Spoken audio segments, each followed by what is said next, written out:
রাজ্য বাজেটে লক্ষ্মীর ভাণ্ডারে 500 থেকে 1000 এবং 1000 থেকে 1200 টাকা করায় তৃণমূল মহিলা কংগ্রেসের পক্ষ থেকে আজ ধন্যবাদ জ্ঞাপন সভার আয়োজন করা হলো। ইসলামপুর বাস টার্মিনাসে মুক্ত মঞ্চে এক সভার আয়োজন করা হয়। উপস্থিত ছিলেন রাজ্য মহিলা তৃণমূল কংগ্রেসের নেতৃত্ব পম্পা পাল, উত্তর দিনাজপুর জেলা পরিষদের সদস্য নার্গিস বেগম, উত্তর দিনাজপুর জেলা যুব তৃণমূল কংগ্রেসের সভাপতি কৌশিক গুণ, টাউন তৃণমূল কংগ্রেসের সভাপতি গঙ্গেশ দে সরকার সহ অন্যান্য নেতৃত্বরা।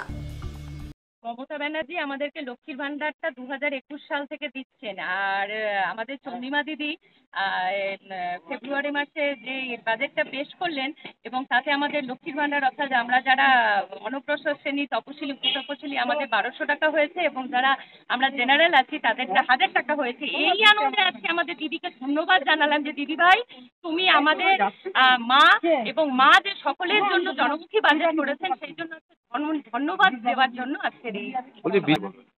বিজেপি অভিযোগ করেই যাবে, কারণ ওদের কাজই হলো ওই ডেড বডি নিয়ে রাজনীতি করা আর হচ্ছে শুধু প্রতিশ্রুতি দেওয়া। আমাদের দিদিভাই দেখিয়ে দিচ্ছে শুধু মুখের কথায় নয়, কাজে হাতে নগদ টাকা ধরিয়ে দেওয়া। তাই আমরা হাতে নগদ টাকা পাচ্ছি, আমরা দিদিভাইকেই চাই, কারণ মমতা ব্যানার্জি আমাদের জন্য ভেবেছেন, প্রত্যেকটা মানুষের জন্য ভেবেছেন এবং আজকে প্রত্যেকটা মানুষের জন্যই উনি আজকে চিন্তা করে এত সুন্দর একটা বাজেট পেশ করেছেন।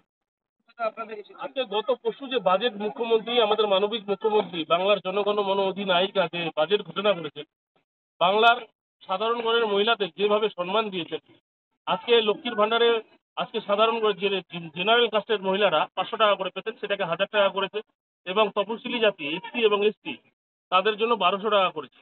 পাশাপাশি মহিলাদের জন্য অনেক আইন করেছেন, মহিলাদের জন্য ব্যাংকের সুব্যবস্থা করেছেন। পাশাপাশি উনি ঘোষণা করেছেন যে 100 দিনের কাজ, যেটা রাজ্য সরকার এতদিন থেকে 2 বছরের সময় বেশি সময় থেকে বাংলাকে বঞ্চিত করে রাখছে, সেটাকে 50 দিনের কাজের মাধ্যমে তিনি বাংলার সাধারণ ঘরের মানুষদের টাকা কর্মসংস্থান খুঁজে দিবেন। পাশাপাশি এই ধরনের মানবিক মুখ্যমন্ত্রী শুধু বাংলা না, গোটা ভারতবর্ষ কোথাও দেখেনি। এতে মোদী সরকারের গাত্রদাহ হচ্ছে। আমরা মানবিক মুখ্যমন্ত্রীকে, আমরা রাজ্য তৃণমূল মহিলা নেত্রী চন্দ্রিমা ভট্টাচার্যের নির্দেশ মতো বিভিন্ন শহর, উত্তর দিনাজপুর জেলায় ইসলামপুর শহর, ইসলামপুর ব্লক, রায়গঞ্জ শহর, রায়গঞ্জ ব্লক, কালিয়াগঞ্জ শহর, কালিয়াগঞ্জ ব্লক, প্রতি জায়গায় আজকে মমতা বন্দ্যোপাধ্যায়কে সম্মান জানানোর জন্য, তিনি বাংলার সাধারণ ঘরের মা মাটি মানুষকে যেভাবে তিনি সম্মান জ্ঞাপন করেছেন, যেভাবে তিনি সাহায্যের হাত বাড়িয়ে দিয়েছেন, যেভাবে বাংলার কৃষ্টি সংস্কৃতিকে রক্ষা করেছেন, বাংলা মহিলাকে যেভাবে রক্ষা করেছেন, তার জন্য ধন্যবাদ জানাচ্ছি মহিলা তৃণমূল কংগ্রেসের মঞ্চ থেকে।